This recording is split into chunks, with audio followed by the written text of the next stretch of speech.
Y este texto que seleccioné es un texto, digamos, relativamente claro.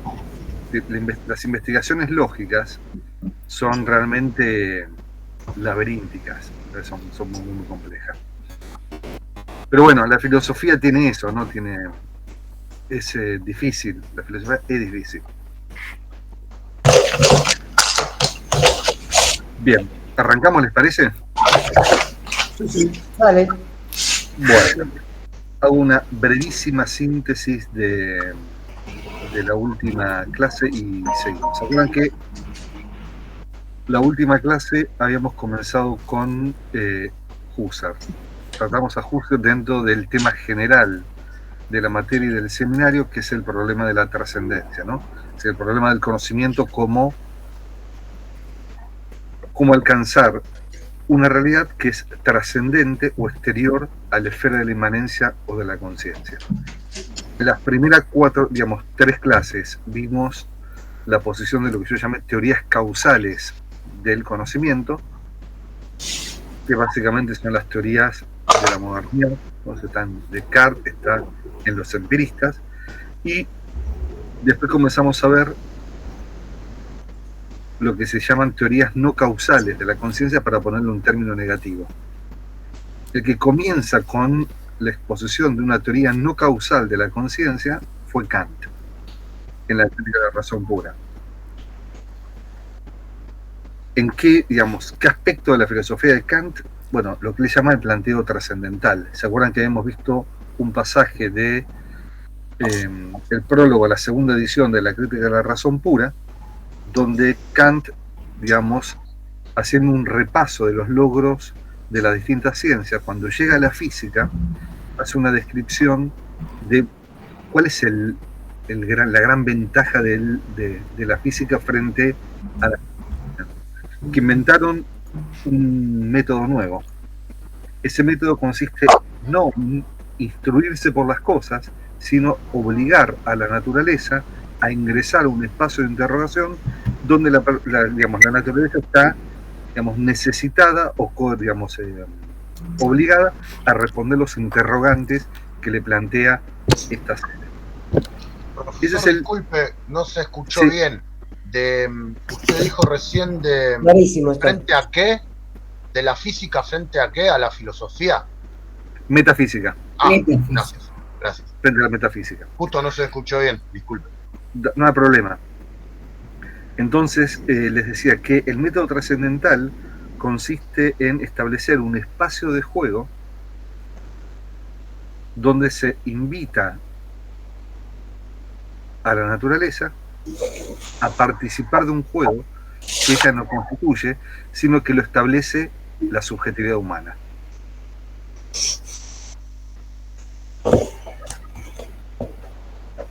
Esas se llaman condiciones trascendentales. Ahora, ¿qué significa condiciones trascendentales? Habíamos visto que Kant habla de construcción, así que el objeto se construye partiendo de la tesis de que solamente podemos conocer lo que hemos producido o lo que hemos construido.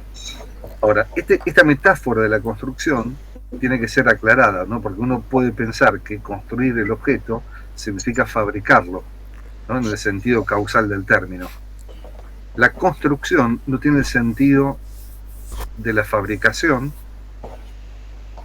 sino más bien el sentido de lo que después Husserl va a llamar la constitución. Y la constitución quiere decir establecer condiciones donde el objeto aparece, donde el objeto se muestra. Y esas condiciones, en Kant, son la forma del espacio y del tiempo y las categorías del entendimiento. ¿Por qué habla de construcción Kant acá? Porque claramente el objeto surge como un trabajo, como una actividad de la subjetividad. Pero no es que la subjetividad lo causa o lo produce, sino que la subjetividad, mediante el entendimiento y la sensibilidad, lo que hacen es poner condiciones de síntesis del objeto, o condiciones de síntesis del sentido. A eso me refiero. ¿Sí? Bien, esta línea, este planteamiento trascendental inaugurado por Kant es el que está en la base de la fenomenología de Husserl.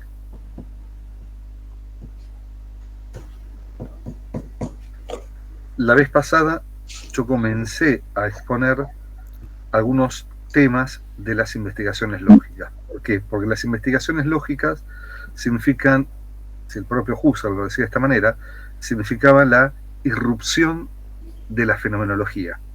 Fueron publicadas en 1900 y 1901, y ahí irrumpe un nuevo modo de plantear los problemas del conocimiento. Estas investigaciones habíamos visto que tienen un prólogo y después 6 investigaciones lógicas. Uno de los temas centrales del prólogo, del proemio,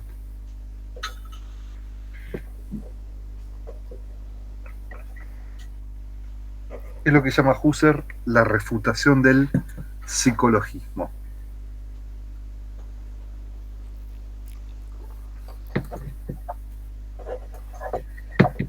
¿Qué significa psicologismo? Que la psicología es la ciencia fundamental que suministra los fundamentos esenciales para la ciencia. ¿Y por qué sostiene esto el psicologismo? Porque sea cual fuere la definición que demos de la lógica, es decir, como acto de pensar, como acto de juzgar, de razonar, de conocer, de demostrar, es decir, cualquier definición que demos de lógica, siempre presupone actos psicológicos que producen los juicios. Yo en este momento estoy hablando, al hablar, como estoy dando una clase, voy emitiendo juicios, voy emitiendo razonamientos, haciendo análisis, descripciones, etcétera. Cada una de estas cosas que yo estoy haciendo en este momento presuponen actos de pensamiento. Jorge, ¿querés decir algo? Sí, perdón, creo que Juan Pablo tiene abierto el micrófono. Perdón. Sí, justo le iba a decir. Bárbaro. Bien, entonces si cada juicio, cada acto de juicio, cada acto de razonamiento presupone un sujeto psicológico que es el que emite esos actos, pareciera que la psicología es la ciencia fundamental de la lógica. Porque si estudiamos el aparato psíquico, entonces podemos dar un fundamento de los productos que surgen de esos actos. ¿Cuál es la crítica, brevemente, puesto ya lo vimos la vez pasada, cuál es la crítica que hace Husserl a esta manera de pensar? Que el psicologismo confunde dos planos de análisis. Confunde lo que él llama, lo que se llama causalidad natural con las leyes lógicas.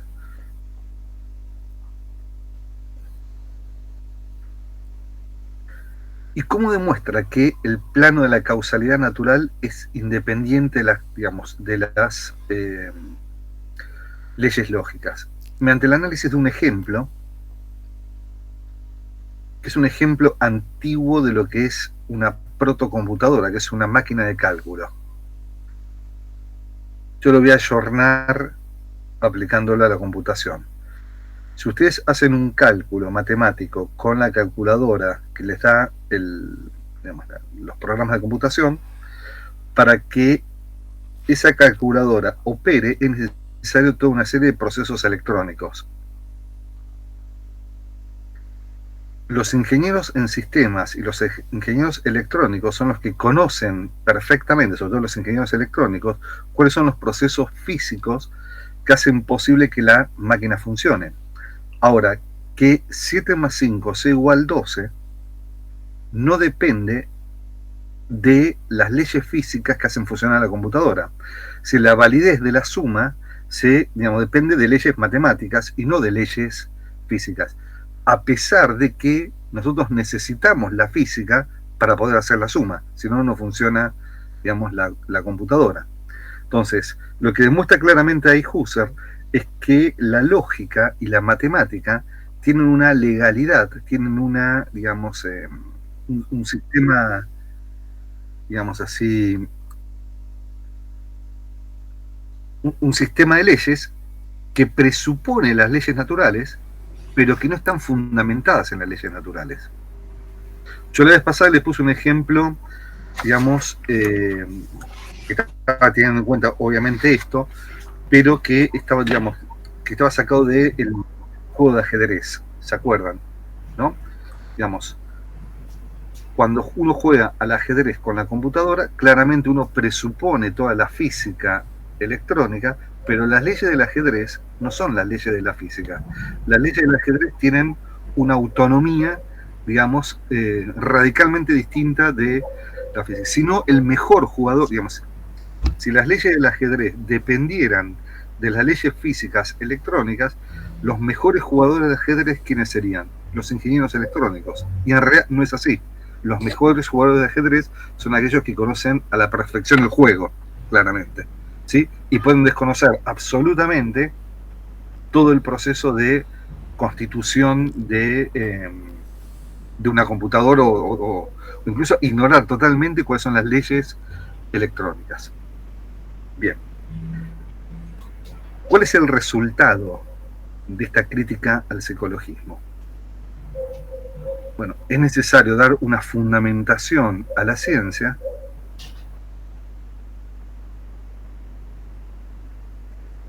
sobre la base de leyes que no son físicas. Y las 6 investigaciones lógicas tienen como cometido, digamos, proponer por lo menos un primer recorrido, la fundamentación de la verdad,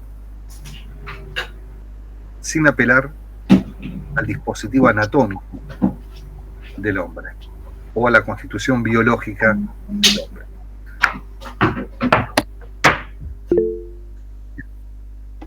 Dentro de lo que sería tipo el recorrido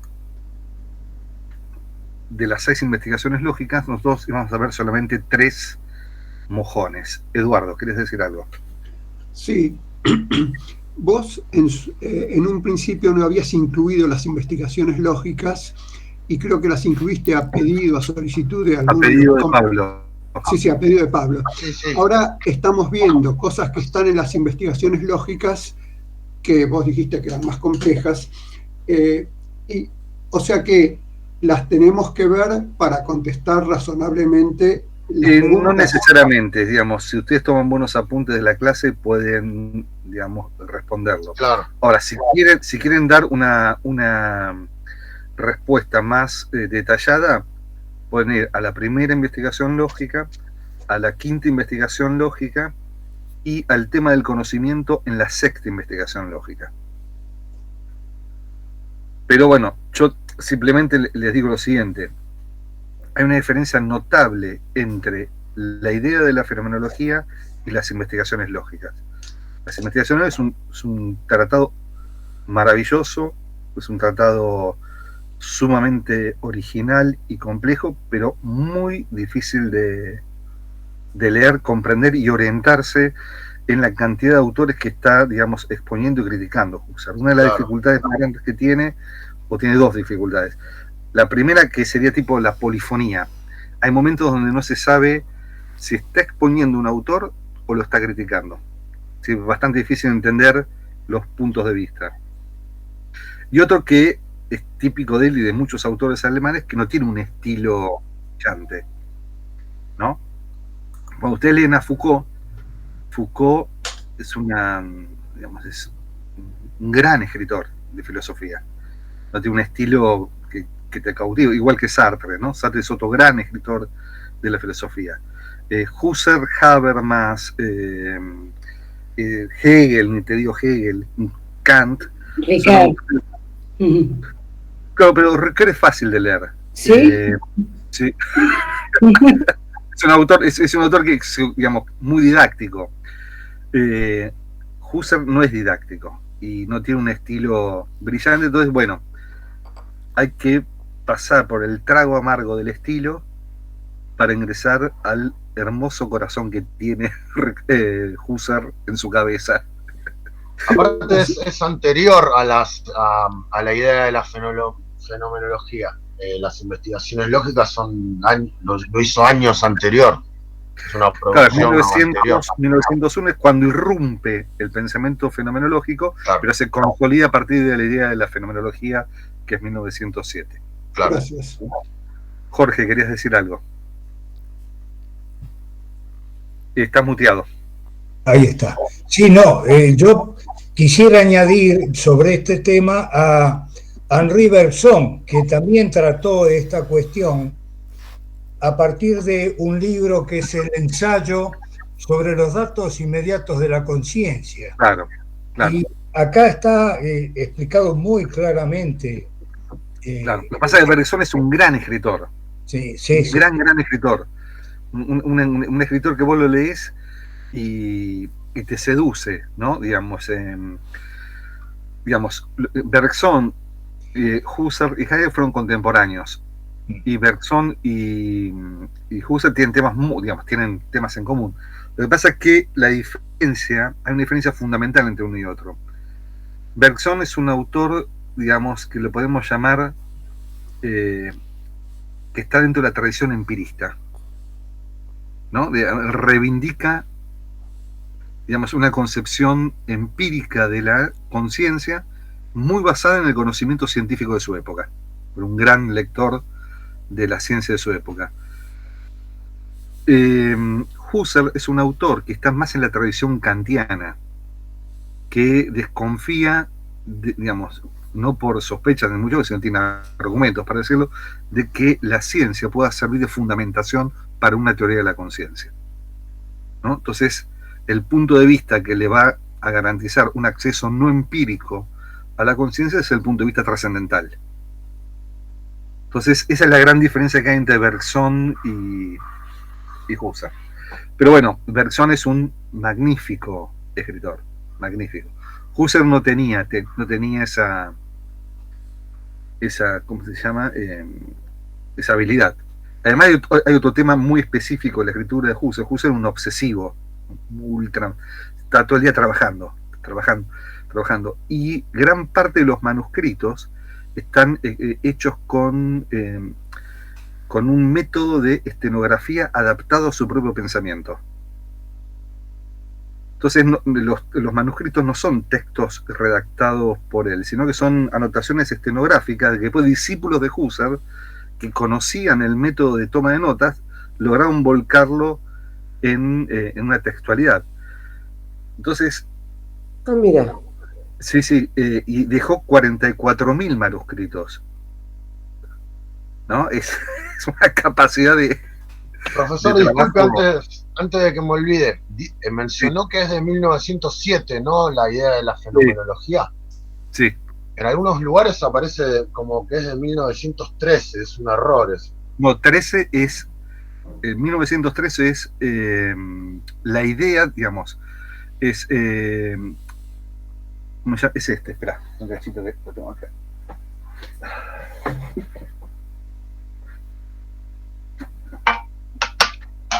Ideas relativas, de 1913. Ah, genial. Sí, una fenomenología. Es un título. Claro, ideas relativas a una fenomenología pura, Gracias. Que es como es el tratado sistemático ese es un texto publicado por el propio Husserl.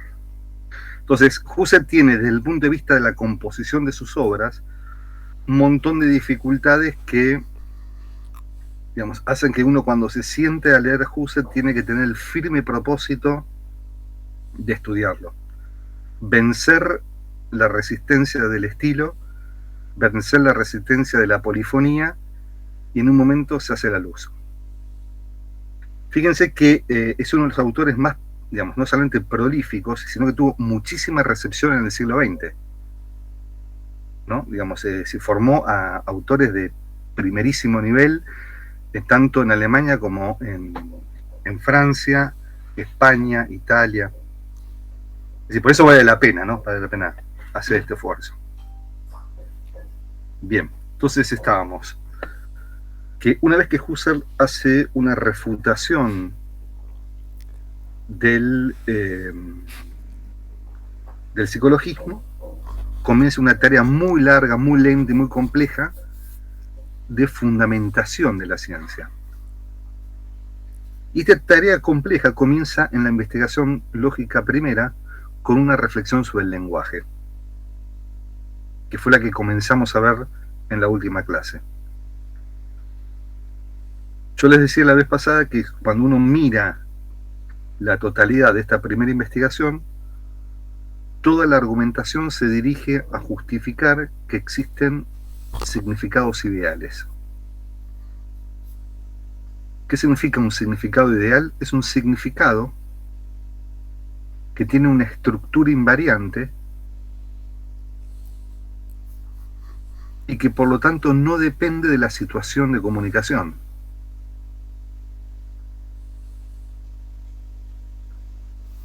Por ejemplo, vuelvo al ejemplo remanido que puse anteriormente. Si estamos hablando en este momento y vamos alternando el uso de los pronombres personales, digamos, el significado de los pronombres personales depende de sobre quién hace uso de la palabra. En este momento yo significa Adrián, y si ustedes hablan cuando hacen preguntas, ahí yo paso a significar la persona que está hablando en ese momento, ¿sí? Con lo cual, fíjense que los pronombres personales son significados que dependen eminentemente del contexto. Lo mismo que, por ejemplo, los pronombres demostrativos, ¿no? Esto, ese, esa, aquel, etcétera, siempre funcionan en contexto. Ahora bien, si yo digo 7 más 5 igual 12, ese tipo de significado no depende de la persona que lo diga. Si no puede suceder que uno diga 7 más 5 y le dé 13. Uno diría 7 más 5 está mal, no es una mala suma. No depende de ningún tipo de condición contextual. Bueno, ese tipo de, digamos, de significado, que lo llama significados ideales, es el objetivo al que se dirige toda la primera investigación lógica. Y ya se imaginan por qué persigue ese objeto o ese fin. Porque la idealidad del significado le va a permitir fundamentar que las leyes lógicas no dependen de las leyes físicas o psicológicas. Que la matemática no tiene que apelar a una psicología para fundamentarse. ¿Me siguen más o menos? Bien. Sí, sí, es lo que venía Sí, yo leyendo pensaba- en el texto. Sí, Pensaba, no, capaz que es digo, algo que no encaja, digamos. No, pensé en Jacobson. Claro. Me ¿en parece qué algo. aspecto de Jacobson? Claro, cuando él habla del feedback entre el canal, el emisor y el receptor. Claro. Bueno, ahí, Jacobson tuvo muchísima influencia de Husserl. claro, ahí. Claro, esa descripción del sistema comunicativo, Exacto. digamos, está sacado de la primera investigación lógica de Husserl. Claro, no lo sabía, pero lo asocié con eso. Claro. ¿Por qué? Porque, digamos, uno de los primeros filósofos alemanes de comienzo del siglo XX que llega a Rusia es Husserl. Digamos, no él mismo, sino discípulos de Husserl, que son rusos, que vuelven a Rusia y en la vuelta a Rusia, digamos, difunden la fenomenología. Digamos, dentro del círculo de Jacobson, digamos, se lo leyó muchísimo. De hecho, hay trabajos sobre la recepción de la fenomenología en el círculo de Jacobson. Otro autor donde el influjo de Husserl es patente, aunque se lo estudie poco, es Bakhtin. Mijael De Bakhtin, Bakhtin sabía, sí, de Bakhtin lo sabía. Bakhtin, digamos, concibe su propia teoría, así querés, del lenguaje como una fenomenología del acto ético, ¿no? Y ahí aparece. Por eso es un autor indispensable para entender la filosofía del siglo XX. Bien, entonces, les decía que el objetivo es alcanzar un significado ideal justamente para refutar definitivamente el psicologismo. Y esta es la razón por la cual en las primeras distinciones que vimos la vez pasada, comienza distinguiendo entre el signo en sentido estricto como indicación y el signo en sentido amplio como expresión. ¿Qué diferencia hay entre la indicación y la expresión? Simplemente estoy haciendo un repaso, con lo cual, digamos, no voy a repetir todo de vuelta. La tesis polémica que aparece acá es que las indicaciones carecen de significado, en cambio las expresiones tienen significado. Y habíamos visto la vez pasada que esta tesis polémica solamente se justifica si uno entiende por significado el significado lingüístico.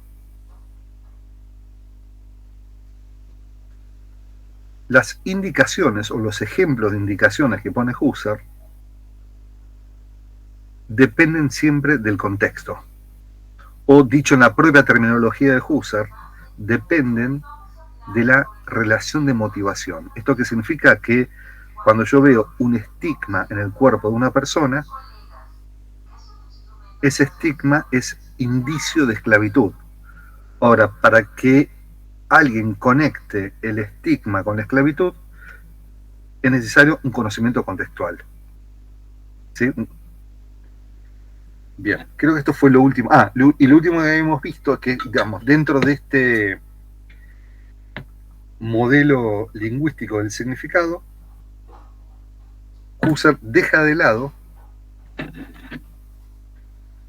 lo que se llaman elementos paralingüísticos del discurso. Es decir, todo lo que sería los gestos, la mímesis, toda la dimensión corporal que acompaña a la comunicación, que por ejemplo en Jacobson son fundamentales, en Husserl dice, no, digamos, carecen de significado. ¿Por qué carecen de significado? Porque también dependen del contexto. Entonces son como pocos estables.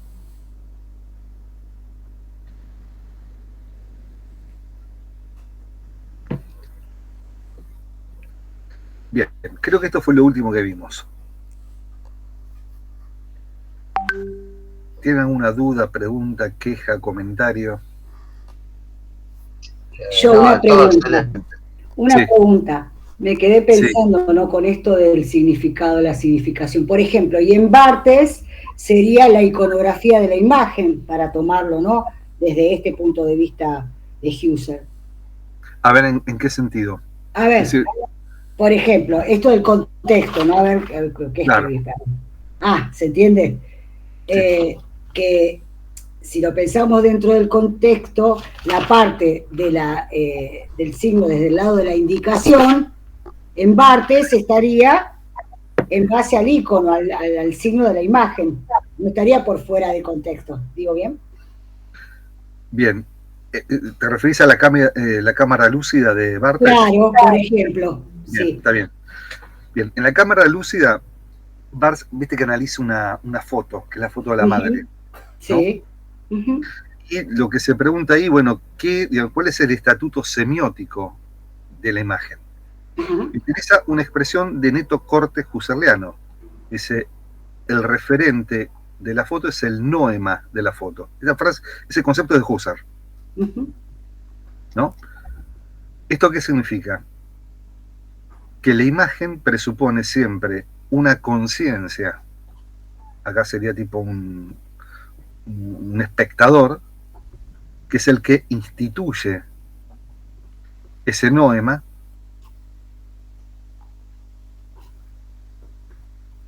o referente de la imagen.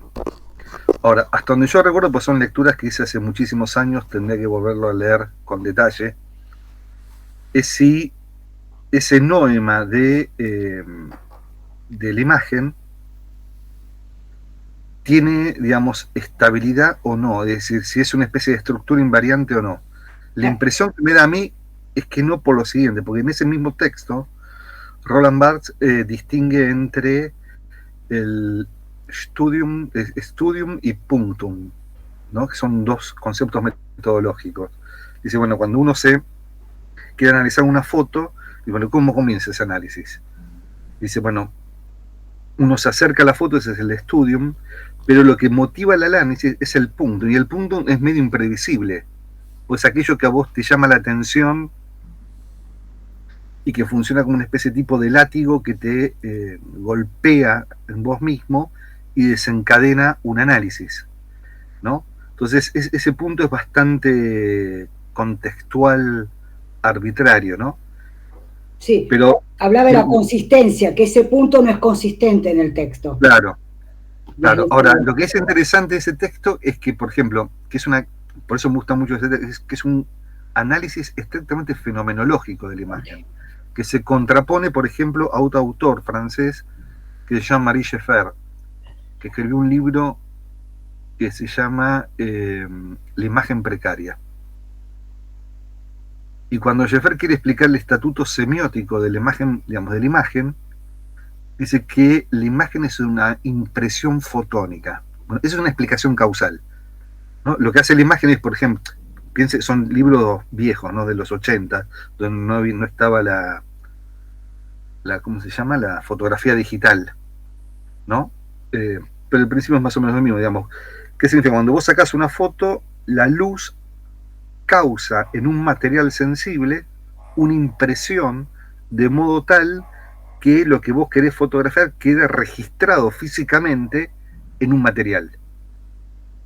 Entonces dice, bueno, a diferencia de Barthes, que lo define en términos de noema, acá está definido en términos de causalidad. Es decir, son como concepciones radicalmente distintas de la fotografía.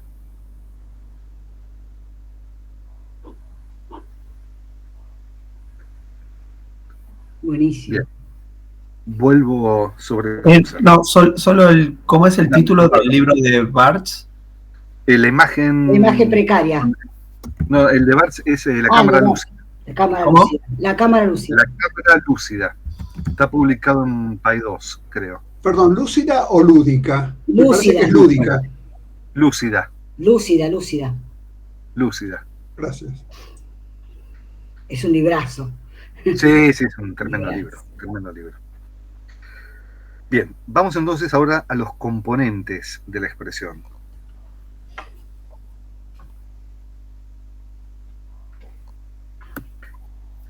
La expresión tiene dos componentes. Una especie de materia sensible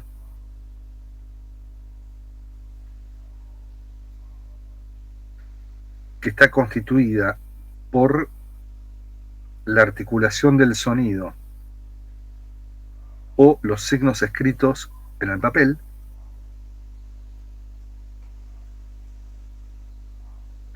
y un conjunto de vivencias psíquicas que están asociadas a la materialidad sensible.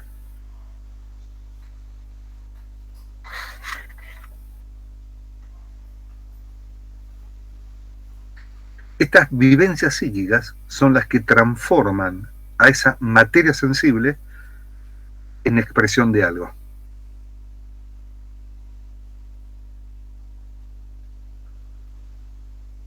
Les pongo un ejemplo bastante simple, ¿no?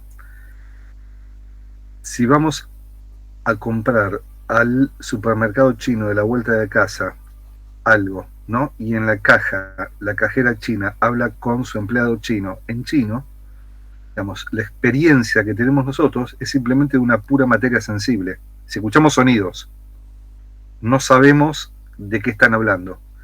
Para que ese material sensible, esos sonidos, se transformen en expresión, tenemos que conocer el código chino. Entonces, supónganse que en ese ejemplo, inmediatamente tenemos algo así como una transformación y sabemos chino, esa pura materialidad sensible se transforma en significado de algo.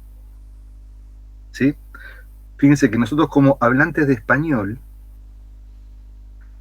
no nos detenemos en el sonido de lo que hablamos, sino que nos detenemos ¿en qué? En los significados. Si estamos inmersos en el significado y no en el sonido. Solamente aparece algún tipo de discusión o si querés aclaración sobre el tema del sonido. Por ejemplo, en la pregunta que hizo Eduardo, ¿qué dijiste? ¿Lúcida o lúdica? ¿No? Pero igualmente ahí es un problema de significado, tampoco es puro sonido. ¿Lo ven? Más o menos. Yo cuando voy al chino los saludo en chino y le digo gracias en chino. Bueno, porque sabés. Conozco un poco del código. Bien, acá me pregunta Silvia si tiene algo que ver con Saussure. Claro, esto corresponde en Saussure a la distinción entre significante y significado. La diferencia que hay con Saussure es en la teoría de la conciencia que fundamenta el concepto de significado.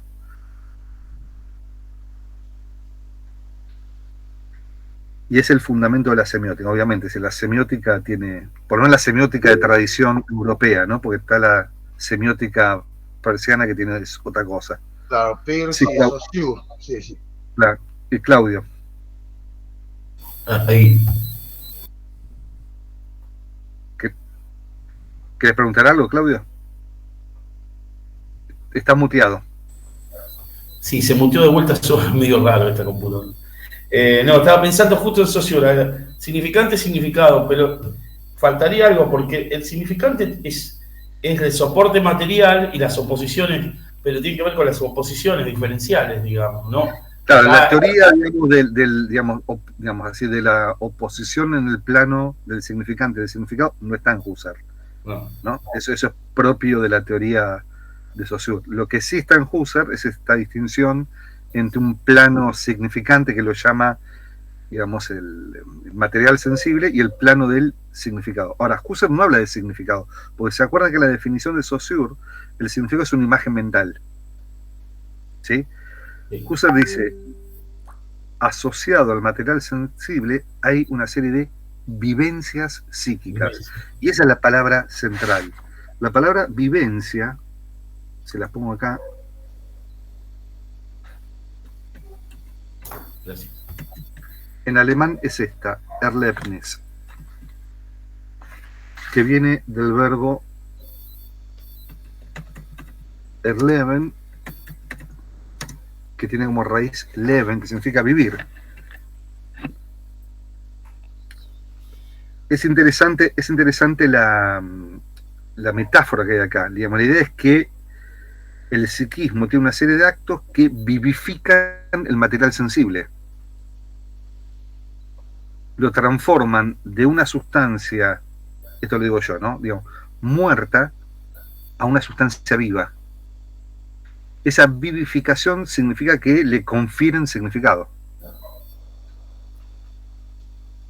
¿Cómo nos damos cuenta de esto? Bueno, cuando hacemos la experiencia cada vez que vamos al supermercado chino, excepto Pablo, que sabe algunas palabras en chino, digamos, es decir, ahí tenemos una experiencia de una pura materialidad, es decir, presuponemos que están hablando de algo, pero no entendemos de qué están hablando. ¿Sí? Lo mismo sucede con, digamos, fíjense qué interesante lo que dijo Eduardo al principio de la clase sobre su experiencia en la lectura de Husserl, ¿no? Una experiencia dura, difícil, digamos, está leyendo un texto y ese texto se resiste a ingresar en la significación. Bueno, esa experiencia es equivalente en otro plano, ¿no?, a la experiencia del desconocimiento de un idioma, ¿no? Uno, a pesar de que lo lee en español, a pesar de que es una buena traducción, uno encuentra una resistencia a ingresar en la comprensión. Y ahí se queda, digamos, con, digamos, una especie de tipo, bueno, ¿qué significan todas estas palabras? Eduardo. Sí, quiero aclarar un poco esto. Yo estoy usando la versión anterior, la versión del Fondo de Cultura Económica, que es lo mismo. Pero me parece que en Husserl como en Heidegger muchas veces empieza un capítulo, empieza un tema diciendo, para mí, de ahora en adelante, tal palabra significa tal cosa.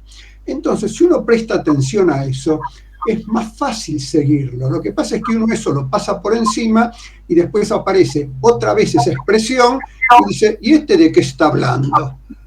Entonces, me parece que la manera de leerlo, perdón, es la manera en que, como yo lo voy a leer, es marcando de alguna manera, que yo siempre marco, las definiciones. Entonces, cuando alguien marca una definición, a las 3 páginas alude a eso y dice, a ver qué quiere decir, y es mucho más fácil. Si no, uno sigue leyendo y termina perdido en el limbo. No, es una buena manera de leer esa. ¿No? Eso te garantiza lo que llama el mantenimiento del referente. Y si me permitís, alguna vez yo leí que uno debería escribir en un cuaderno todo lo que son definiciones en este tipo de lectura. Nunca llegué a eso, pero yo cada vez que encuentro una definición en un libro, la circulo y al costado le pongo una C entre barras. Y esa C para mí significa cuaderno. Cuando busco una definición, la encuentro fácil. Claro. Después hay que buscarla, claro, ese es otro tema.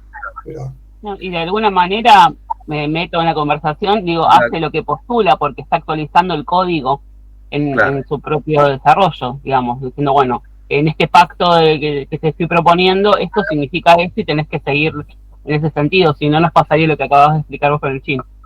Totalmente. Digamos, el tema de que, digamos, en la filosofía, el trabajo sobre el código es la tarea central de la filosofía.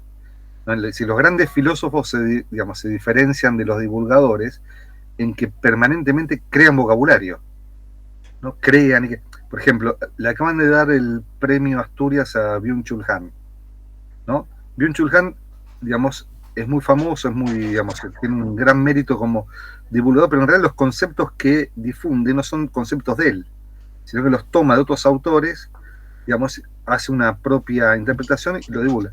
Ahora, cuando uno lee, por ejemplo, el concepto de aceleración en Rosa, entonces es un trabajo de codificación de su propio vocabulario infinito.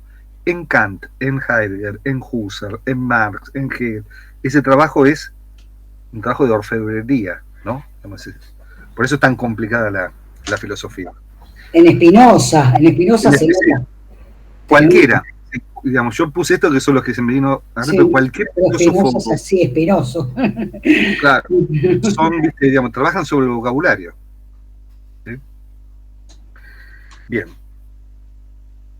¿Cuál Profesor, es el tema que sí. Hoy me quedé con algo que mencionó hace un rato. ¿Se puede decir que la diferencia entre el trabajo de Peirce y Saussure es justamente que un resultado es la semiótica y el otro la semiología?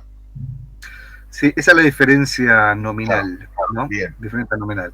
Gracias. Y de hecho, en el CBC se llamó semiología y no semiótica, porque la creadora de la cátedra de semiología, que era Elvira Arnoux, había estudiado en Francia. Si hubiese estudiado en, no sé, tipo en Estados Unidos, se hubiese llamado semiótica. Se hubiese llamado, Bien. Los avatares de la contingencia. Buen dato. Bien, vamos al tema de estas vivencias que le estaba diciendo. Las vivencias son actos psíquicos que transforman a la materialidad en expresión de algo. Y para Husserl hay 2 tipos de actos psíquicos.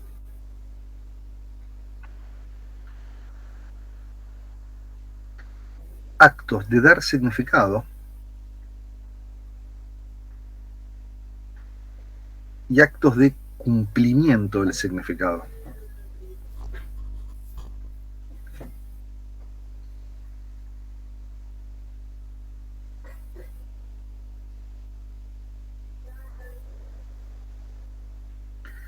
El acto de dar significado es el acto de dar sentido.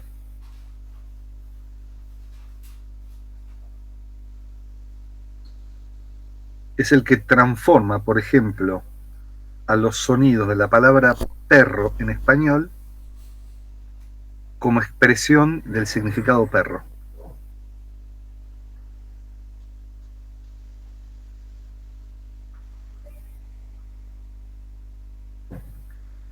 Pero dice Husserl que además de los actos de dar sentido, hay otro acto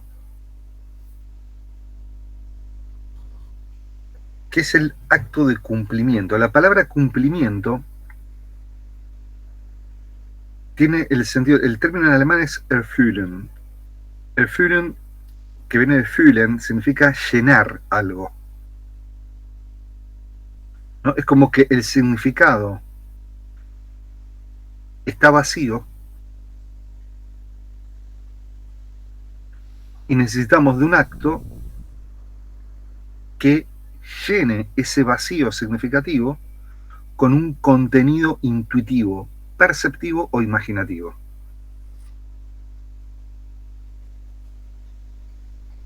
Por ejemplo, acá estamos hablando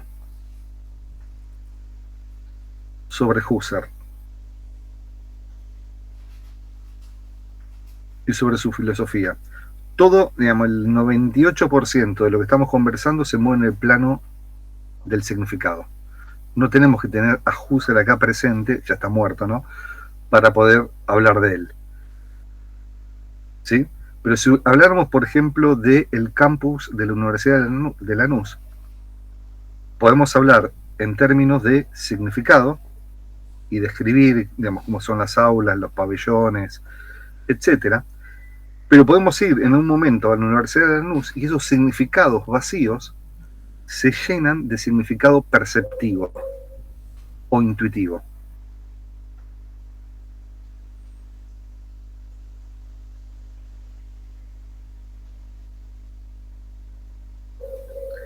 Y por eso distingue Husserl entre intenciones significativas vacías de intuición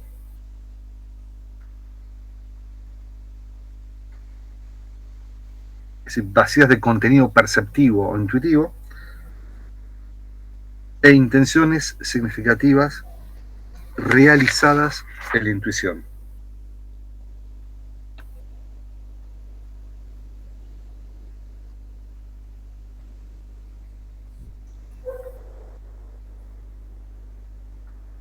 ¿No? Podemos hablar durante horas sobre el campus de la Universidad de Lanús sin haber ido nunca a ese campus. Todo el mundo entiende. De hecho, las clases de geografía, yo me acuerdo en el colegio que teníamos clases que era, el primer año era Asia y Europa, me parece, bueno, Asia y África, y después el segundo año era Europa. Claro, las profesoras hablaban de África, de Asia, nadie nunca fue en su momento ni Asia, ni África, ni Europa, y todo el mundo entendía de qué estábamos hablando. Obviamente que después, cuando esa, digamos, clases que habíamos aprendido en geografía, si alguno viaja en algún momento, todo ese conocimiento se llena de, digamos, de contenido perceptivo e intuitivo, ¿sí? Pero no es necesario para comprender una expresión tener el contenido perceptivo o intuitivo. Perdón, eso, sí. Me permito una anécdota. Dale. Hacia a un lado, al otro Europa y allá a su frente Estambul. Eso es parte de la canción del Pirata de Espronceda. Si vos un día viajás a Turquía, te das cuenta de qué significa hacia claro, a un lado, al otro Europa y allá a su frente Estambul. Perfecto. Y si no lo entendés significativamente, claro, pero lo llenás, digamos, intuitivamente estando en ese lugar. Totalmente. ¿Sí? Ahora, ¿qué conclusión saca de acá Husserl? Que a la expresión le es esencial solo los actos de dar significado y no los actos de cumplimiento de significado.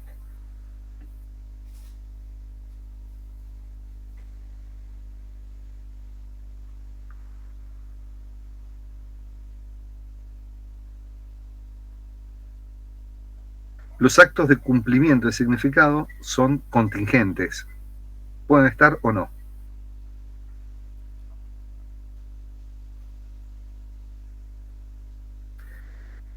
nota al pie de página. Menciono el problema, no lo vamos a ver, pero simplemente lo menciono. La pregunta sería la siguiente: ¿cuál es el núcleo problemático de esta teoría? Todos los significados lingüísticos son susceptibles de un cumplimiento intuitivo. Si yo digo, por ejemplo, la pared es blanca, estando frente a una pared, claramente yo percibo la pared, percibo el color blanco.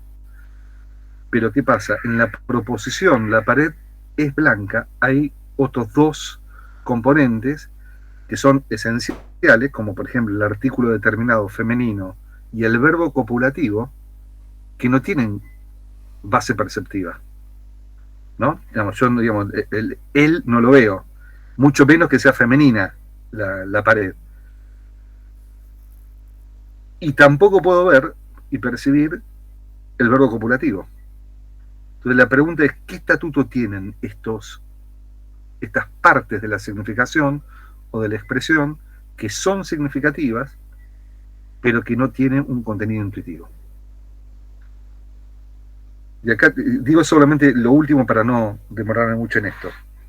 Acá se ve, fíjense la diferencia que hay entre las tradiciones y los modelos filosóficos. En los modelos de tradición anglosajona, estos términos, sobre todo el verbo la cópula, es un puro término sintáctico. Es decir, une, es una palabra que une el sujeto y predicado. En la lógica de Port-Royal también sucede lo mismo, ¿no? Husserl tiene una teoría más potente, ¿no? Mucho más potente y también más difícil de justificar. Y es que el verbo copulativo tiene un contenido intuitivo, pero que no es del orden de la sensibilidad, sino que es una intuición, lo llama así, categorial. Intuición categorial.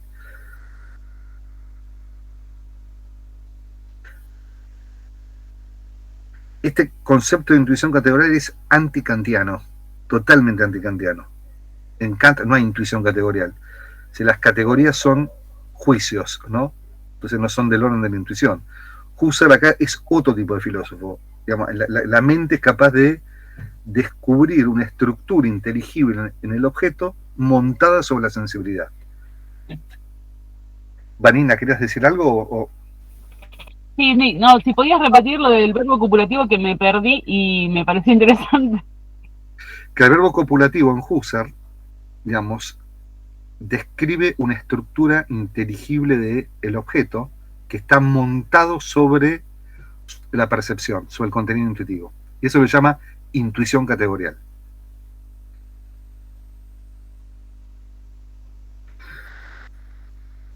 Bien, entonces. Sí, Silvia. No, lo pensaba y ¿entraría en el cuerpo de una lógica proposicional, por ejemplo, este planteo? Sí, sí.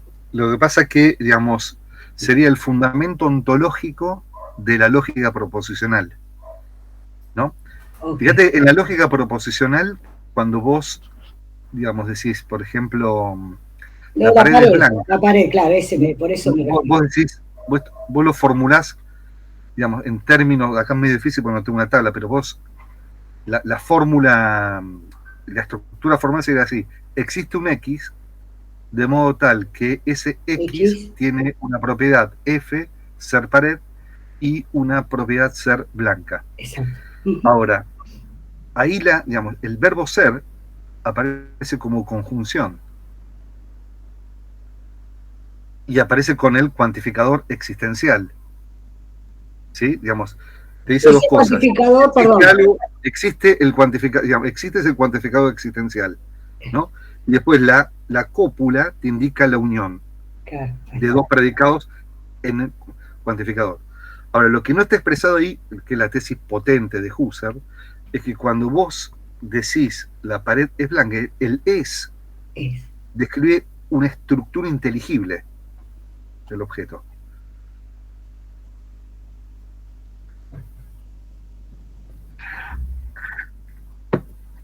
Bien, entonces, a un breve resumen para no irnos en detalle. El signo puede ser indicación o expresión.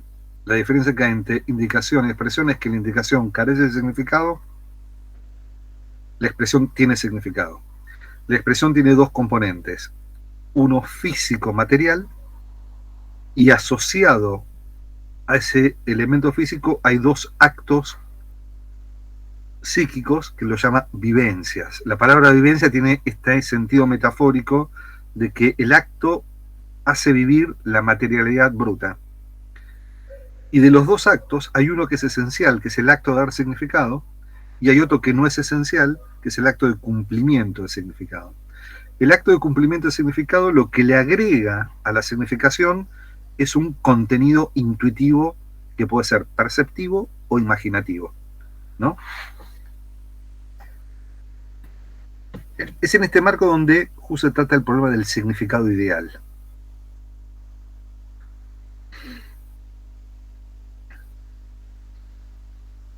¿Qué es un significado ideal? Es lo invariable o lo que permanece idéntico en las distintas expresiones. Si alguno de ustedes conoce algo de lingüística, o conoce, hay un lingüista inglés muy bueno que se llama John Lyons, no sé si lo conocen, que una semántica en 2 volúmenes, es lo que Lyons llama contenido proposicional.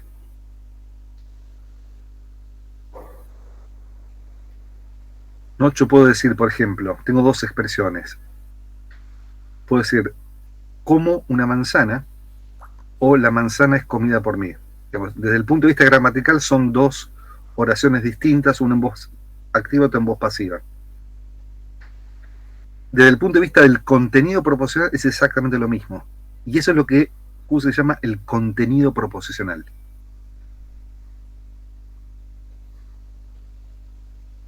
Por eso este contenido, perdón, no se llama contenido proposicional, es de Lyons, lo llama el significado ideal, ¿no?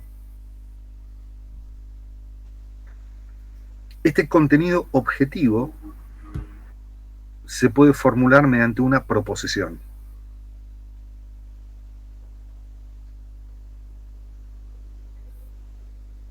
¿Me siguen, no? Más o menos. Eduardo. Sí, profesor. Sí. Perdón, vos estabas hablando del significado ideal que implica que no cambia. Ahora, el 5 más 7, 12 es comprensible. Ahora, yo como la manzana y la manzana es comida por mí, es un acto contingente. Entonces, ¿por qué es tan ideal como el 5 más 7, 12? Porque el contenido es el mismo. Te pongo un ejemplo que por ahí es más ilustrativo. Vos leíste, ¿no? La Odisea en algún momento de tu vida, ¿sí?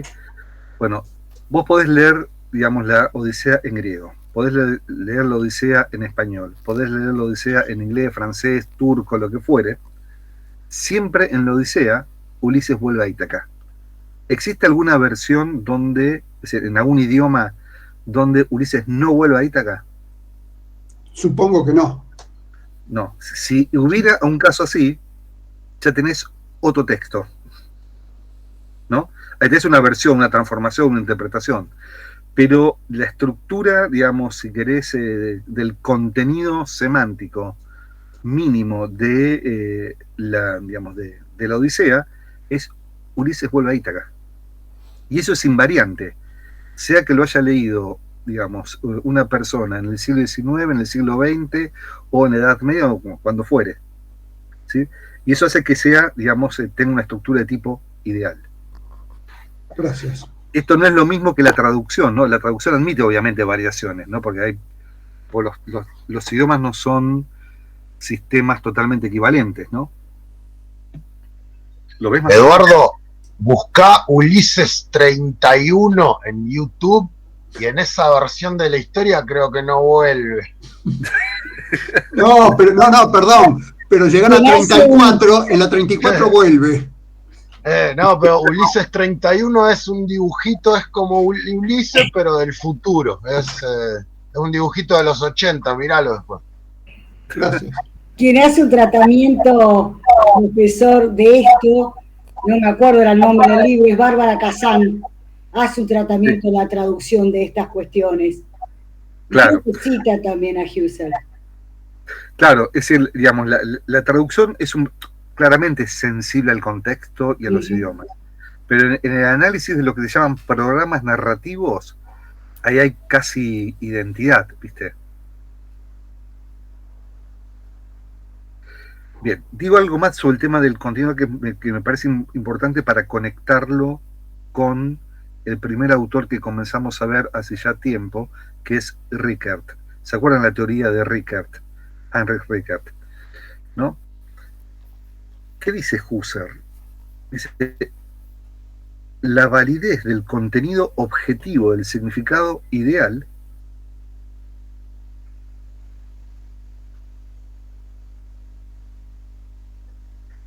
es independiente de la afirmación y de la negación. Esa es una crítica al neocantismo.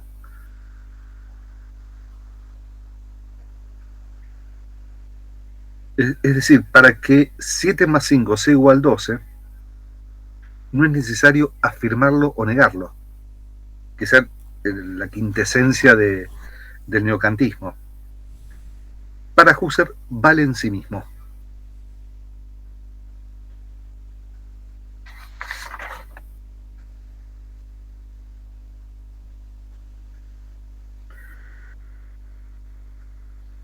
¿Me sigue más o menos? En este punto, o sea, no se requiere o no apela al sujeto trascendental. No es necesaria las categorías.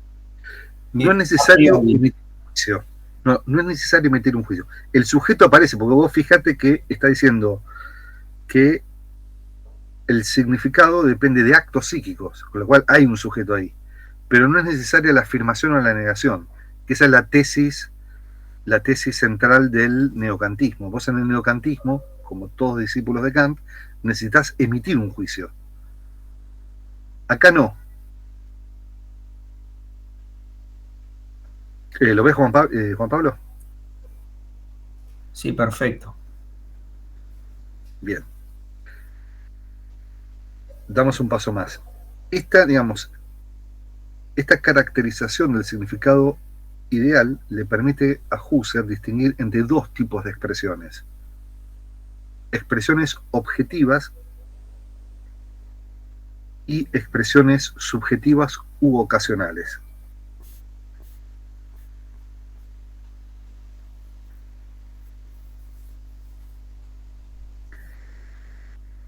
Las expresiones objetivas son las que expresan significados ideales.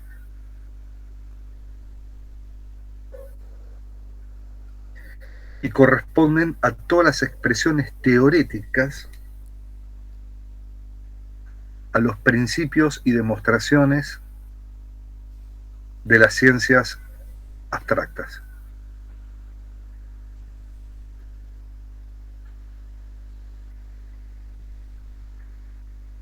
¿Me siguen, no? Más o menos. Las expresiones ocasionales o subjetivas dependen del contexto. Es decir, es necesario para comprender su significado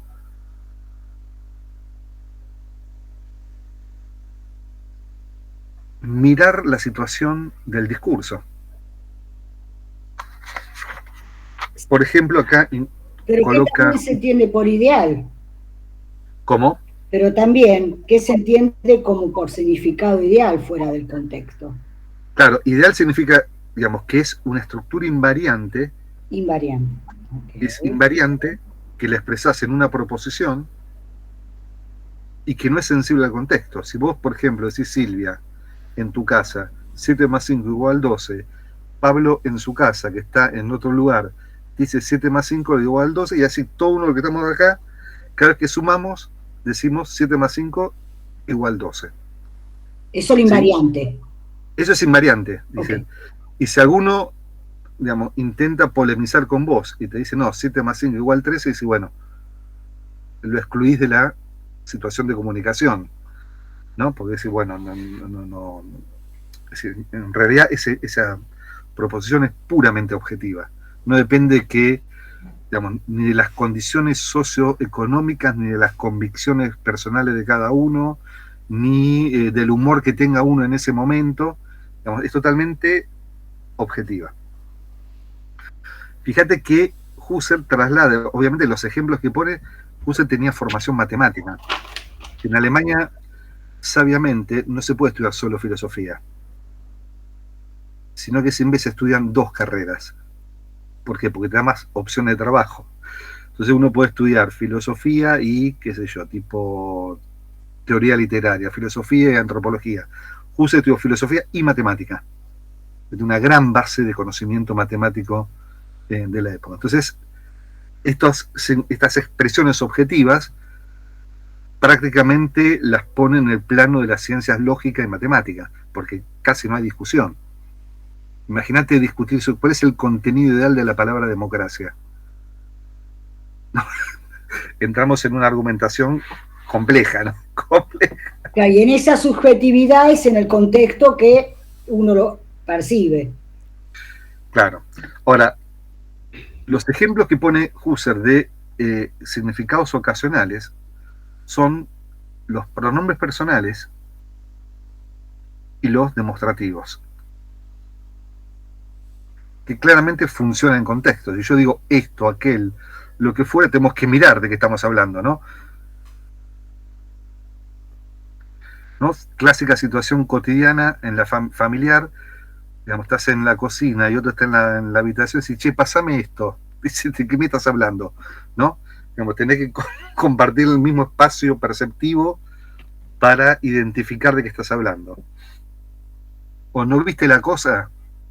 Dice, ¿qué cosa?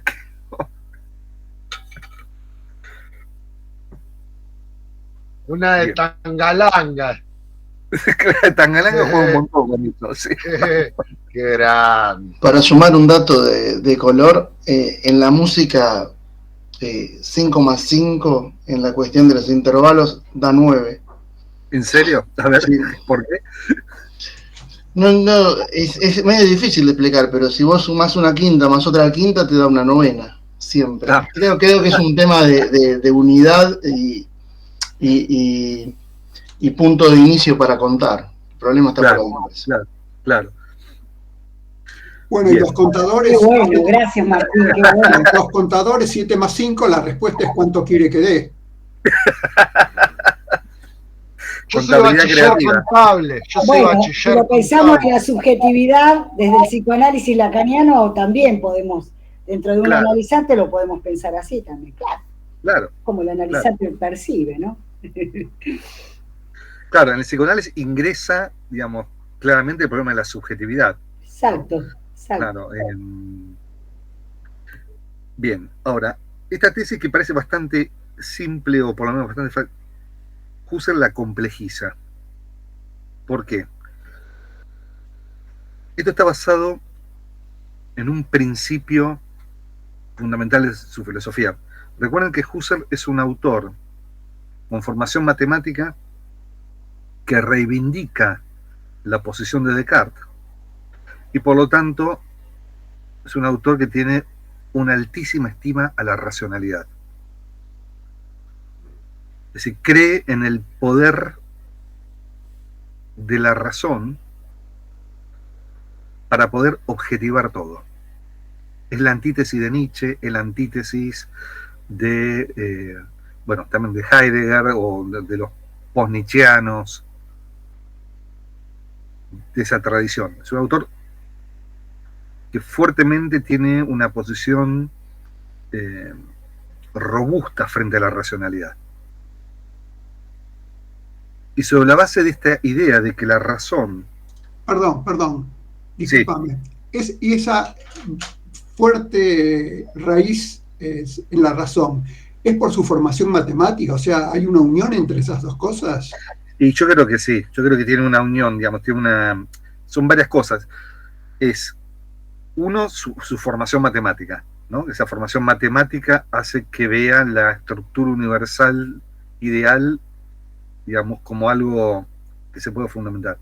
Y otro, que las fuentes de donde forma su filosofía son fuentes del racionalismo, Descartes, Kant, ¿no? Eso lo comparte con los neokantianos también.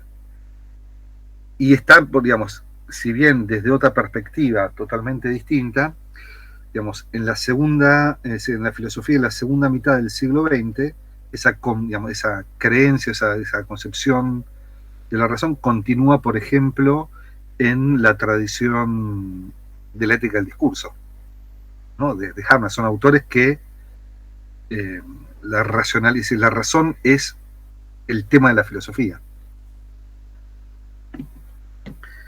Bien, entonces, ustedes tienen que entender lo que voy a decir a continuación sobre la base de este principio básico de la filosofía de Husserl. Bueno, esta distinción entre expresiones objetivas y expresiones ocasionales, en realidad es una distinción práctica, es una distinción útil. Pero en teoría, cualquier expresión ocasional o subjetiva puede reformularse de modo tal que contenga una expresión objetiva.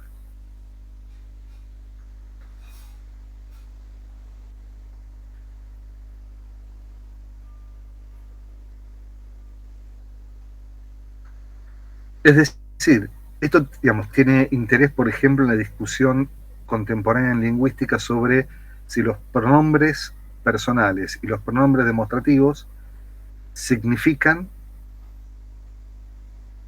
o dependen solamente del contexto.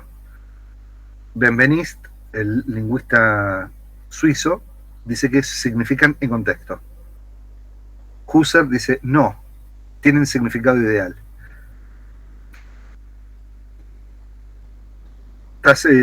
Estás muteado, Eduardo. Perdón, gracias. Pasame la pared es blanca, que es tu pared y es tu sensación de lo blanco, a un significado ideal. Bien. Primero. Por favor. Ahí estás, sí, no, claro. Ahí estás cambiando el ejemplo. No es la percepción, sino la proposición lo que es significativo. La percepción siempre es subjetiva. Yo acá, Adrián, en mi casa percibo la pared frente a la que estoy.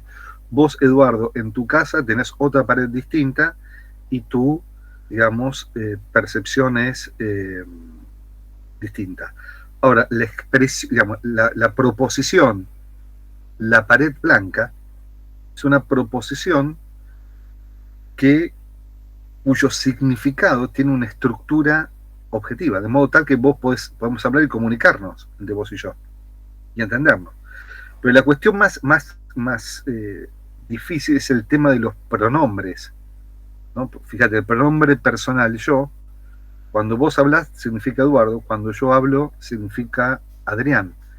La tesis de Husserl es que este intercambio de significados solamente lo hacemos por una cuestión práctica, ¿no? Porque no tenemos que estar permanentemente redefiniendo el concepto, si no, no empezamos nunca a hablar. Ahora, si nos tomáramos el trabajo de definirlo, yo tiene un significado ideal. ¿Cuál es yo? Posición del locutor. Entonces, esa posición del locutor es una estructura invariante o significado ideal. Entonces, Husserl dice, bueno, hay significados ideales, significados ocasionales, pero en el fondo los significados ocasionales, si nos tomáramos el trabajo, podríamos transformarlos en significados ideales. Gracias. ¿Lo ven? Gracias. ¿Sí? Esto tiene muchas consecuencias, ¿saben para qué? Para la investigación en inteligencia artificial, ¿no? Hay una tendencia a tratar de estandarizar los contextos de uso. Dice, ¿qué es lo que hace fracasar a los programas de traducción? Que no se puede, formalizar totalmente el contexto de uso. Entonces los significados son como cambiantes. Si se pudiera hacer, teníamos casi una traducción, te digo, perfecta, pero bastante digamos, ajustada a lo que se quiere decir. Bien. Cierro la primera investigación lógica.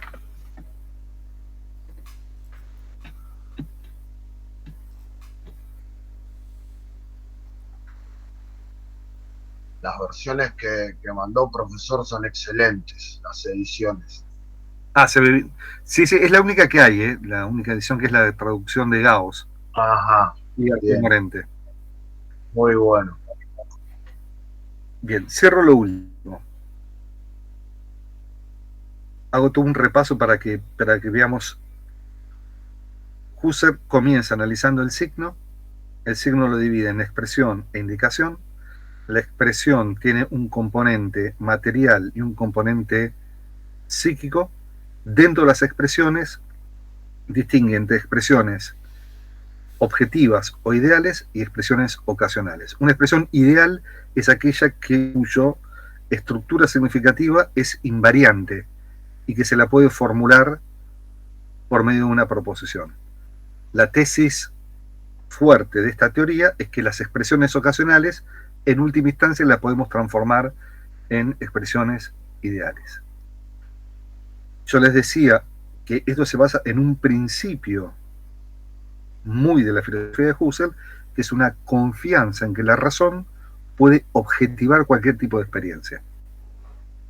Esta confianza en la razón de objetivación en todo tipo de experiencia concluye con la introducción de un concepto, que es el concepto de especie.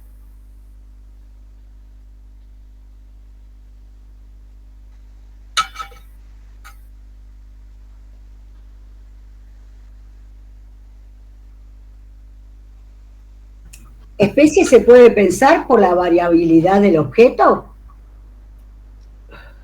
La especie es el correlato objetivo de la significación ideal. Es decir, esta tesis es muy fuerte en filosofía. De hecho, le valió muchísimas críticas a Husserl. Cuando yo digo pi es un número trascendental, esta proposición es siempre idéntica en cada una de sus ocurrencias. Es decir, tiene significado ideal. Pero la tesis fuerte es que a los significados ideales le corresponden objetos ideales. Es una ontología de la idealidad. Y ese objeto ideal lo llama especie. ¿Cuál va a ser la crítica que le hicieron a Husserl? Perdón, una pregunta, discúlpame. Sí. Entonces, la especie de pi solamente tiene como integrante pi. Claro. Ahora, ¿cuál es la crítica? ¿A qué autor le suena esto? Un autor que es... A Platón. Platón, claro. Lo primero que dijimos, esto es platonismo en estado químicamente puro, ¿no? Platón, ¿se acuerdan la alegoría de la línea? ¿No? El primer estadio en el mundo inteligible está constituido por números y figuras geométricas, que Platón creía que existían realmente en un mundo. Bueno, sin sostener que el número pi existe realmente, tiene una existencia, digamos, para Husserl ahí hay una objetividad ideal, y tiene un fuerte componente ontológico.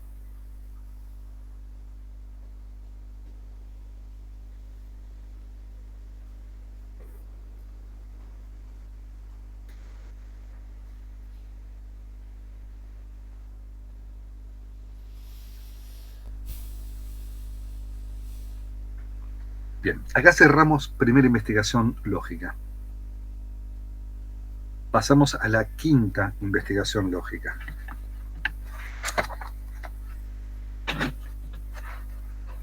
Solamente voy a ver una sola cosita de la quinta investigación lógica, que es el concepto de conciencia. Toda la quinta investigación está orientada a explicar la noción de conciencia.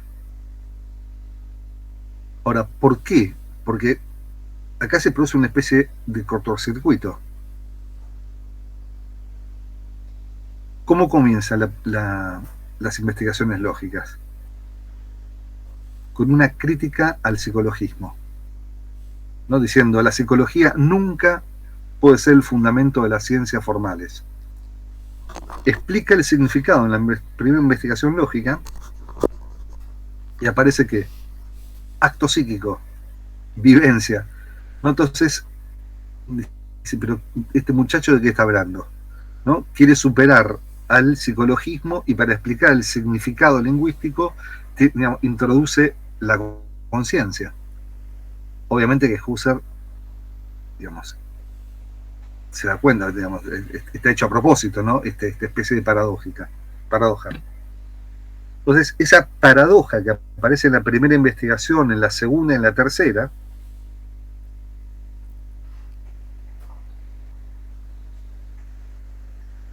se explicita en la quinta investigación. ¿Qué tipo de conciencia es la conciencia que está presupuesta en el significado? La del lenguaje, que lo toma Benveniste después a Husserl justamente por la conciencia del lenguaje. Claro, pero Husserl no es un autor que está dentro de lo que se llama el giro lingüístico de la filosofía, ¿no? Es un autor donde, digamos que es decir, el lenguaje no es fundante en Husserl. Ok. ¿No? Digamos. Entonces la pregunta que se hace en la quinta investigación es ¿cómo hay que entender la conciencia?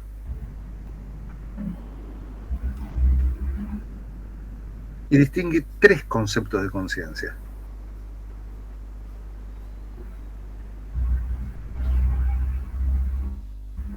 El primer concepto de conciencia es el concepto del psicologismo. La conciencia es un conjunto de actos reales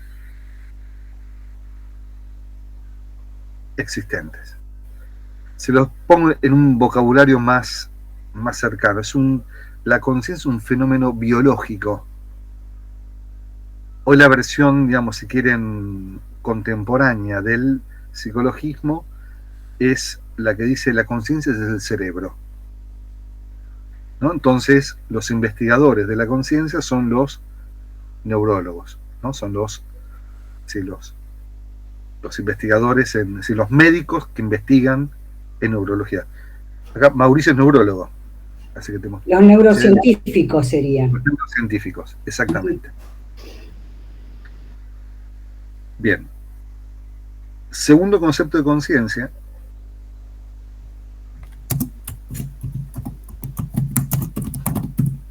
es la conciencia como la entendían los empiristas ingleses, ¿no? La experiencia interna.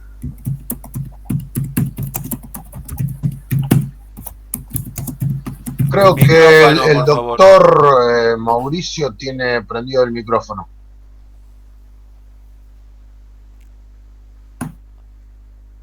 Bien.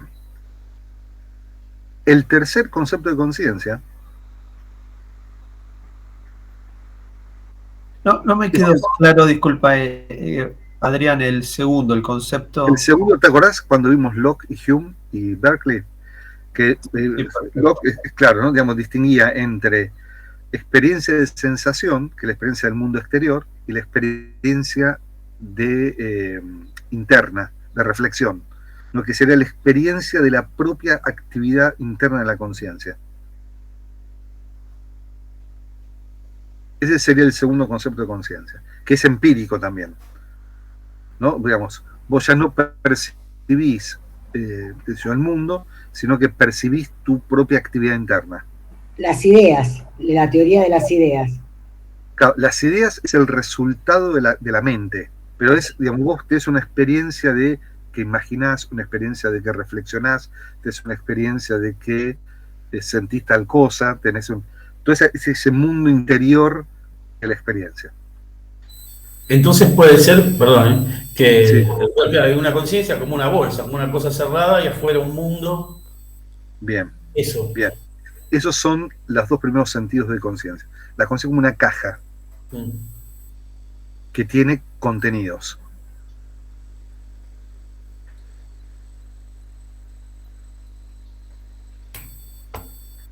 El tercer concepto de conciencia es el concepto fenomenológico de conciencia, que es el concepto propio de Husserl.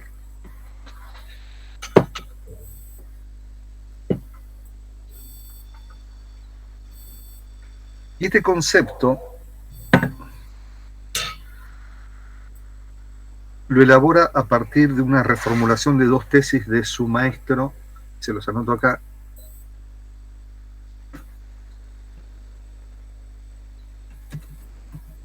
que es Brentano.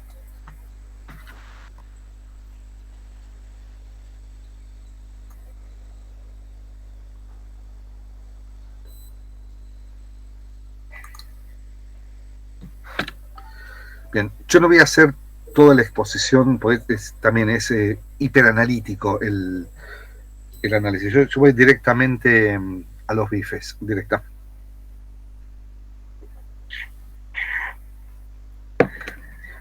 ¿En qué consiste el concepto fenomenológico de conciencia?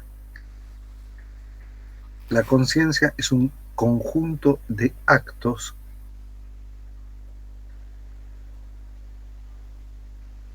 objetivantes, o también llamado actos intencionales.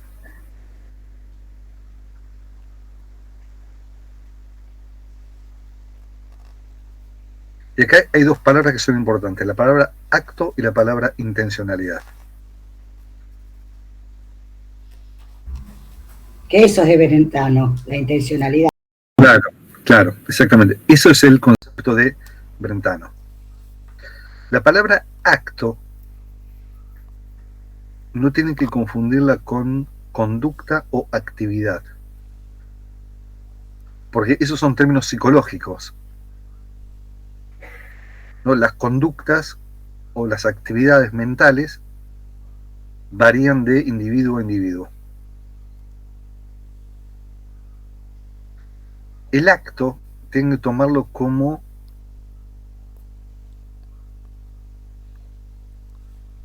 una apertura. La conciencia es una apertura, no es una caja, sino que es una manera de estar lanzado al mundo.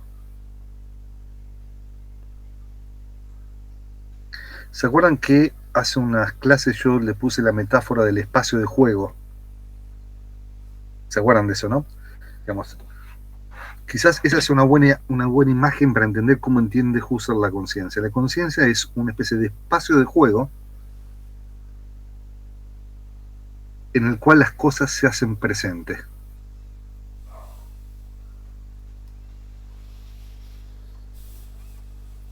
Por eso lo llama acto, en el sentido performativo del término, ¿no? Es una especie de tipo de institución de un espacio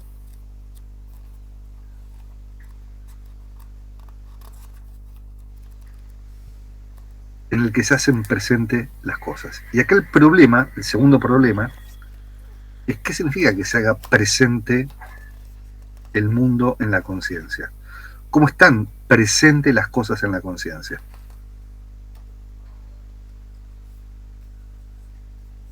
Obviamente que no están de manera física, sino estaríamos como estallados, ¿no? Es decir, nosotros no nos alimentamos del mundo de la misma manera que comemos comida.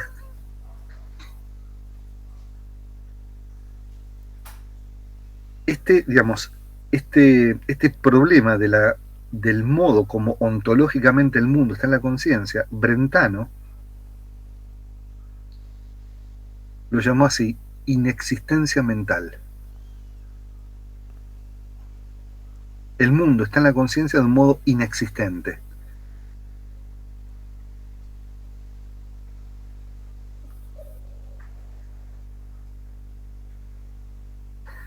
Me hace recordar mucho al concepto de Gorgias en la segunda tesis, justamente, ¿no? ¿Puede ser?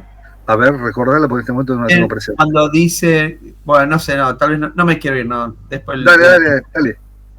No, cuando dice nada existe, si existe no se puede pensar, y si no se, la tercera tesis, en caso de que existe y se pueda pensar, no se puede decir.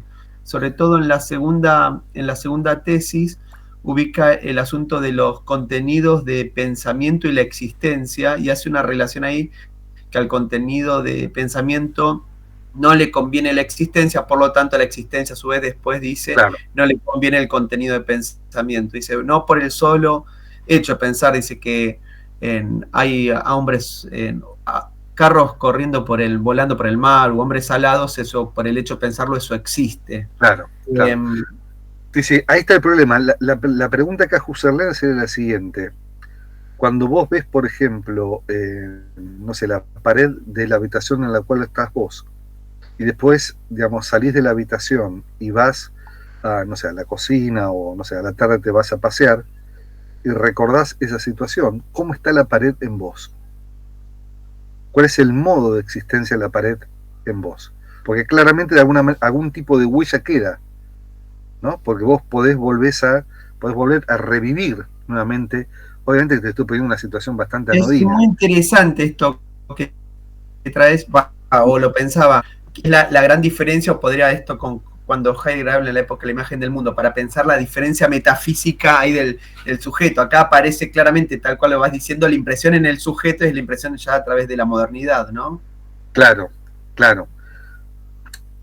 Digamos, ahora, la tesis de ¿cómo se llama? De Brentano, que no logra, digamos, formularla conceptualmente, es que el mundo está en la conciencia de un modo que es distinto de la existencia física. Y por eso lo llama inexistencia mental. Y acá, Silvia, ponías la abstracción, ¿no? La teoría de la abstracción, por ejemplo, Aristóteles. Sin acento, perdón, que no sé escribir. Sí, no importa. Digamos, la teoría de la abstracción aristotélica también tiene este tipo de problema ontológico. ¿Cómo está la sustancia en el alma humana? No como sustancia primera, sino sería tipo, tenemos la mente detonada con cosas, sino que lo que está es la forma o la sustancia segunda, ¿no? Que es el universal. Bueno, Husserl discute este tema con Brentano y sustituye todas las expresiones, pone varias expresiones más de Brentano, sustituye este concepto de inexistencia mental por uno que le parece mejor, que es la conciencia tiene una estructura intencional.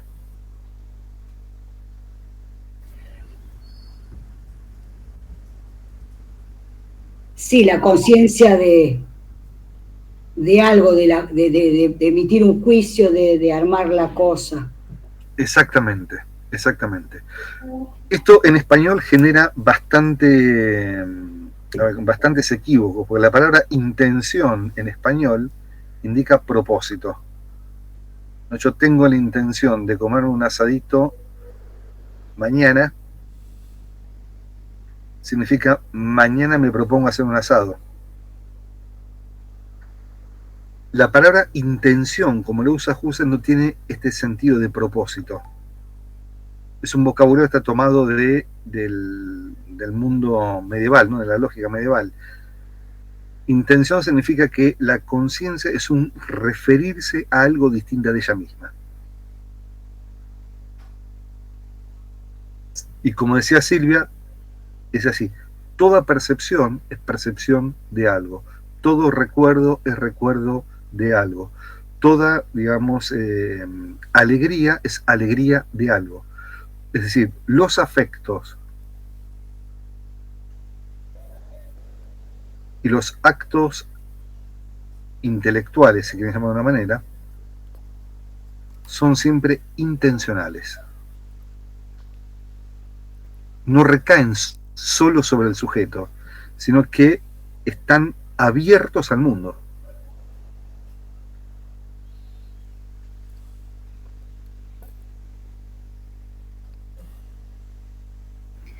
Freud nunca lo reconoció, no lo pudimos llegar a leer quizá, o las traducciones, vaya a saber, pero con el concepto de representación arma algo de esto de la conciencia de algo.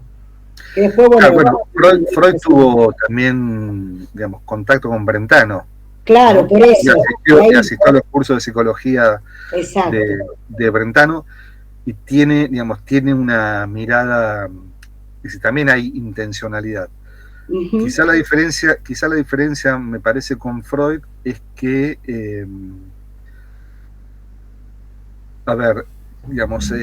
en Freud, digamos, el mundo no es tan relevante como el conflicto pulsional psíquico. De la pulsión es ciega. Entonces, al ser absolutamente ciega, se puede, digamos, instalar en cualquier tipo de objeto. En Husserl, que viene de otro palo filosófico teórico, la conciencia no es ciega, sino que la conciencia es lúcida. Entonces, estructura significativamente el mundo. En Freud, hasta donde yo tengo entendido, digamos, el conflicto pulsional se liga a un objeto porque no le queda otra, y ciegamente ese objeto. El trabajo del, digamos, en análisis trata de desmontar, por qué se quedó fijado a tal o cual objeto, digamos, sin ningún tipo de motivación significativa o racional. Pero claramente hay una referencia, digamos, a Brentano, claramente. Y de hecho, ¿sabes? Hay un montón de fenomenólogos que leen a Freud en estos términos de intencionalidad, ¿no? Hay varios muy buenos. Sí, sobre todo por el término, el concepto de representación. Claro, hay que ver qué traduce. Ahí viste que hay dos. Strachey o Echegoyen, o sea, quienes van, Ballesteros, o sea, cada traducción en alemán, o sea, para el que sabe, le va dando una vuelta, pero en realidad creo, esto me lo dijo uno de mis maestros, que es tomado justamente la conciencia de algo dentro del fenómeno de la representación. Después van y vienen en la teoría. No será por el tema, viste que usa tanto Vorstellung como Repräsentanz. Repräsentanz, ¿no? Sí. Claro, Repräsentanz es el límite en el cual, digamos, estás un pie adentro de la pulsión y un pie adentro de la conciencia. Ahí sí, ahí tenés claramente una especie de entre intencional, claramente, ¿no? Pues la noción de Vorstellung es como más clásica, ¿no? Que la noción de Repräsentanz en Freud sí funciona bien intencionalmente. Bien, entonces, cierro con esto del tema de la conciencia. Entonces, la conciencia para Husserl es un plexo de actos intencionales. ¿Con esto qué les quiero decir? Que no es una caja que tiene contenidos mentales, sino que es un espacio en el que las cosas se hacen presentes.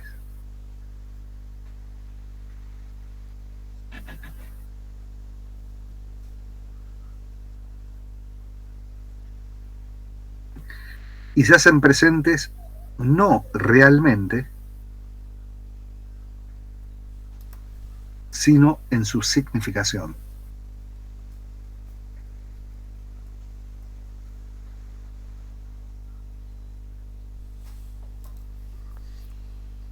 Les pongo un ejemplo, no está en Husserl, pero para que se entienda.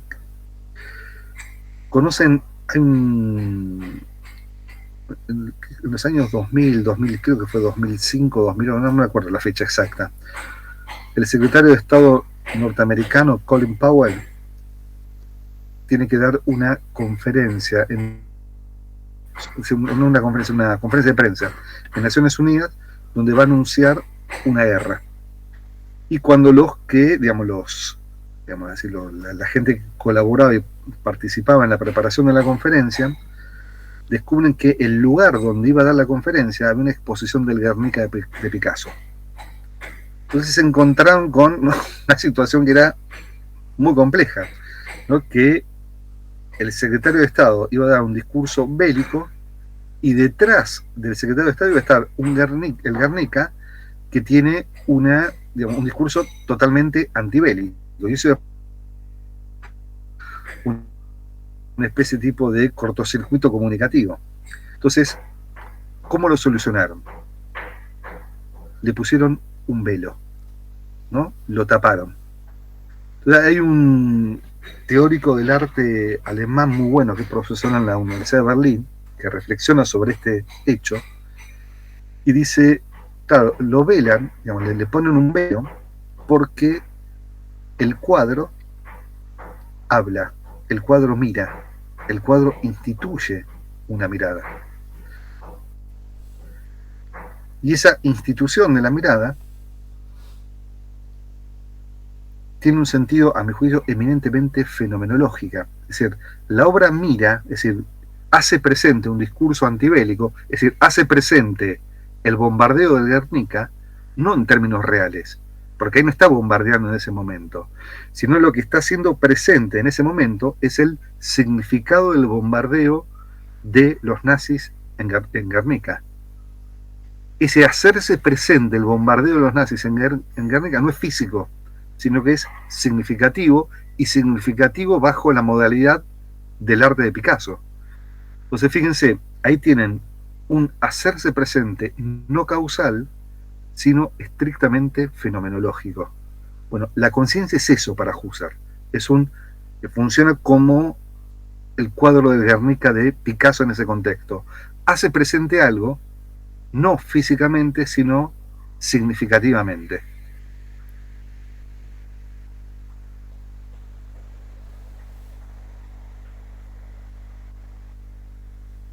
¿Lo ven más o menos? El Guernica hoy es Gaza. Claro, claro.